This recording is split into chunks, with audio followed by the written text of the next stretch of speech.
तारीख में पहली बार अमेरिकी बहरिया की कमान एक खातून के सुपुर्द। जो बाइडेन ने तारीख साज फैसला कर लिया। अमेरिकी सदर जो बाइडेन की जानिब से बहरिया की एडमिरल लीजा फ्रेंचिटी को बहरिया के नए चीफ ऑफ नेवल ऑपरेशन के लिए नामजद किया गया, जिसके बाद वो फौज के जॉइंट चीफ ऑफ स्टाफ में शामिल होने वाली पहली खातून होंगी। अमेरिकी मीडिया के मुताबिक बहरिया के ऑपरेशन की मौजूदा नायब सरबराह एडमिरल लीजा को मौजूदा CNO एडमिरल माइक गुल्डे के अगले माह रिटायर होने के बाद ओहदे पर तरक्की दी जाएगी।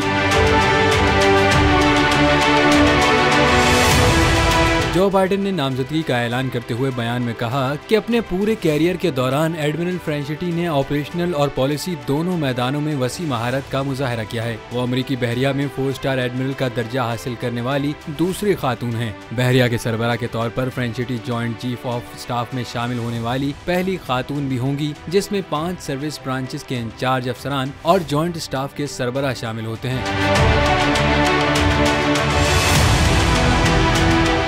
पाकिस्तान की IT इंडस्ट्री जो है वो पाकिस्तान की एक्सपोर्ट में एडिशनल इजाफा कर सकती है अगले 3 सालों के अंदर, क्योंकि IT और बाकी जो 3 सेक्टर्स हैं उन 3 सेक्टरों में IT में फ़र्क है। वो ये है कि ये टर्म में आपको गेन दे सकती है जो पाकिस्तान की नीड है इस वक्त। IT को तो पहले भी, इससे पहले वाली हुकूमतें और इससे पहले भी लोग डिफाइन करते आए कि जी यार IT से बहुत चेंज आ जाएगा।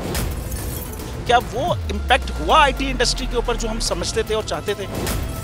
पाकिस्तान की IT एक्सपोर्ट्स इतनी हो जाएंगी कि पाकिस्तान के सारे मसले मसाइल ख़त्म हो जाएंगे? वो तो नहीं हुआ। आपकी जो पॉलिसीज़ हैं वो कॉन्फ्लिक्ट हो रहा है। क्या हमने ऐसी पॉलिसीज़ रखी हैं कि गूगल मजबूर हो यहाँ पे ऑफिस खोलने में? पॉलिसीज़ के तहत करना होगा। वो 2 से 3 महीने 4 महीने में खुद ब खुद ऑफिस स्टार्ट करेंगे। जो आपके मुल्क का IT का एंटरप्रेन्योर है, $100 मिलियन तो वो बाहरी अकाउंट रोक लेता है। आप उसको मोटिवेट करके उसको पर फोकस करें, उस पर इंसेंटिव करें, वो आपको 100 आएगा तो आपका 5 टाइम्स इंक्रीज हो जाएगी फौरन। टेक्सटाइल में हम क्या करते हैं, हम उठाते हैं बाहर के किसी ब्रांड के लिए टी-शर्ट यहाँ बनाते हैं, उसको दे देते हैं। लेकिन अब IT के बाद अगर आप अपना ब्रांड बना के लोगो वहाँ पे बेचेंगे, चाहे B2B बेचें चाहे B2C बेचें, पॉसिबल है। पाकिस्तान की जो एक्सपोर्ट में ये $30 अरब से ज़्यादा का इजाफा इससे हो जाना खाली यार। गवर्नमेंट के फंडों से इदारे बनाकर और उनके थ्रू कोई रेवोल्यूशन आ जाएगा, सवाल ही नहीं है। आपने इंतखाब सही कर लिया है, अब आगे चीज़ सही करनी है। बस आप सही डायरेक्शन में सही चीज़ होगी इंशाल्लाह। मैं समझता हूँ $50 अरब तक की IT अब एक्सपोर्ट में कंट्रीब्यूट कर सकता है पाकिस्तान। सब्सक्राइब करें और बेल दबाएं ताकि कोई खबर रह न जाए।